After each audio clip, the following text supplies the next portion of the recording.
Hi. അപ്പോൾ ഇന്നാണ് കേട്ടോ നമ്മുടെ കല്യാണം. അപ്പോൾ ആ കല്യാണത്തിന് ഞങ്ങൾ വീട്ടിൽ നിന്ന് 7 മണിക്ക് ഇറങ്ങിയിട്ടുണ്ട് കേട്ടോ. അപ്പോൾ പട്ടാമ്പിയൊക്കെ എത്തിയപ്പോഴാണ് എനിക്ക് വീഡിയോ എടുക്കേണ്ട ഓർമ്മ.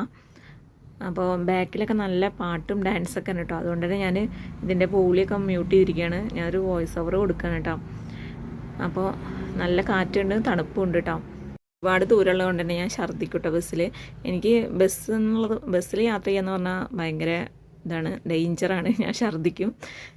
ഛർദ്ദിക്കുക വെച്ചാൽ എനിക്ക് ഭയങ്കര തലവേദന, ഛർദ്ദിക്കാൻ വരെയുള്ള വരും. അധികം ഛർദ്ദിക്കലില്ല, പക്ഷെ ഛർദ്ദിക്കാൻ വരുന്ന പോലെ തോന്നും. അതുകൊണ്ട് തന്നെ ഗുളിക കഴിച്ചിട്ടാണ് ഞാൻ ഇറങ്ങിയത്.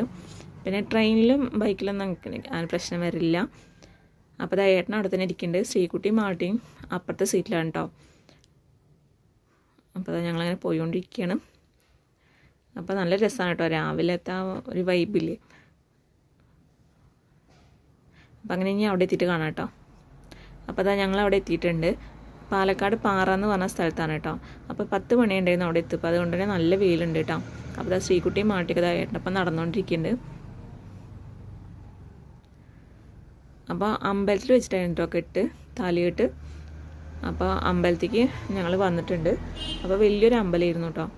അപ്പോൾ നല്ലൊരു അമ്പലമായിരുന്നു.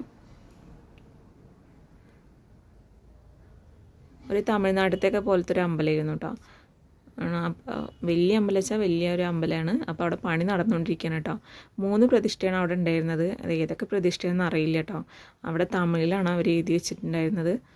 ഒരു തമിഴ്നാട് ടച്ചുള്ളൊരു ഭാഗമാണ് കേട്ടോ. തമിഴ്നാട് ആണ്, പാലക്കാടും തമിഴ്നാടിൻ്റെയൊക്കെ ബോർഡർ അല്ല തോന്നുന്നുണ്ട്. പക്ഷേ ബോർഡറിൻ്റെ അടുത്തായതുകൊണ്ട് തന്നെ തമിഴ്നാടിൻ്റെ പോലെയാണ് കേട്ടോ. അവിടെ ഫുൾ തമിഴല്ല, മലയാളവുമാണ്. പക്ഷേ തമിഴിലാണ് അവിടെ അമ്പലത്തിൽ പേരൊക്കെ എഴുതിച്ചത്. അങ്ങനെ ഞങ്ങൾ താലികെട്ടൊക്കെ കഴിഞ്ഞിട്ട് മണ്ഡപത്തിൽ എത്തിയിട്ടുണ്ട്. അപ്പോൾ ശ്രീകുട്ടി ഞാനും കൂടെ ഒരു സ്ഥലത്തിരുന്നു കേട്ടോ. മാട്ടി പിന്നെ ഏട്ടനൊപ്പം തന്നെയാണ്. ഏട്ടനിങ്ങനെ അവിടെ നടന്നുകൊണ്ടിരിക്കുന്നുണ്ട്. അപ്പം മാട്ടി ഏട്ടൻ്റെ പിന്നാലെ തന്നെയാണ് കേട്ടോ.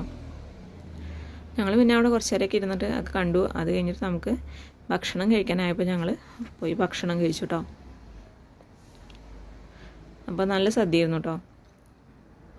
എല്ലാ ഐറ്റംസ് ഉണ്ടായിരുന്നു. നല്ല ഭക്ഷണമായിരുന്നു. പിന്നെ അങ്ങനെ പായസം കുടിച്ചു. പിന്നെ പുറത്ത് പഴയിരിക്കണ അപ്പോൾ ഞാൻ അതും കൂടെ ഒരെണ്ണം കഴിച്ചു കേട്ടോ. അങ്ങനെ ഞങ്ങൾ വീട്ടിലേക്ക് വന്നിട്ട് പിന്നെ റിസപ്ഷന് പോയി. അപ്പോൾ റിസപ്ഷന് ഇതായിരുന്നു കേട്ടോ എൻ്റെ ഡ്രസ്സ്, ചുരിദാറായിരുന്നു. അങ്ങനെ കുറച്ച് നേരം മണ്ഡപത്തിലൊക്കെ ഇരുന്ന്. അപ്പോൾ ശ്രീകുട്ടി ഏട്ടനൊക്കെ എൻ്റെ അടുത്തുണ്ട്. മാട്ടി എൻ്റെ ഒപ്പം ഇല്ല കേട്ടോ. മാട്ടി വെറും കളിയിലാണ്. ഏട്ടൻ്റെ പെങ്ങളുടെ കുട്ടികളൊക്കെ ഉണ്ട്. അപ്പോൾ അവരുടെ ഒപ്പം കളിയിലാണ് കേട്ടോ. അതാണ് മാട്ടിനെ കാണാത്തത്. അങ്ങനെ ഞങ്ങൾ കുറച്ച് നേരം റിസപ്ഷൻ്റെ അവിടെയൊക്കെ ഇരുന്ന് ഭക്ഷണമൊക്കെ കഴിച്ച് ഞങ്ങൾ വീട്ടിലേക്ക് പോന്നു കേട്ടോ. അപ്പോൾ അത്രയ്ക്ക് തന്നെ.